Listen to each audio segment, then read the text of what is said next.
सकाळची सुरुवात थोडी वेगळी झाली. आपली टो केलेली बाईक आणायला थेट पोलीस स्टेशन गाठलं. चलानचे पैसे भरले आणि शेवटी आपली बाईक परत मिळाली. तोपर्यंत वेळ झाली होती 12 वाजताची. ऑफिसला खूपच उशीर झालेला म्हणून बाईक थोडी वेगात चालवावी लागली आणि नेमकी त्याच वेळी रस्त्यात मस्त नीराचा स्टॉल दिसला. खूप दिवसांनी नीरा पिऊन थोडं फ्रेश झालो आणि पुन्हा निघालो. पण थोडं पुढे गेल्यावर काहीतरी गडबड असल्यासारखं वाटलं. गिअर अपडाऊन होतच नव्हतं. बाईक साईडला लावून पाहिलं तर गिअर लिव्हर तुटलेला दिसला. आधीच उशीर आणि त्यात हे नवीन टेन्शन. थोडं नीट पाहिल्यावर कळलं की लिव्हर पूर्ण तुटला नव्हता, फक्त मधला लॉक निघाला होता. त्यात एक काका मिळाले. ते कॅमेऱ्याबद्दल विचारू लागले. थोडंसं सांगितलं आणि पुन्हा जुगाड काहीतरी करायच्या मागे लागलो. मग सुरू झाली तार शोधायची मोहीम आणि नशीब चांगलं त्याच काकांनी मला एक तार दाखवली.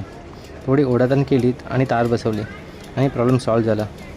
त्या क्षणी एक गोष्ट कळाली, आयुष्यात सगळं परफेक्ट असण्याची गरज नसते. थोडा जुगाड, थोडी समजूत आणि योग्य माणसं इतकंच पुरेसं असतं.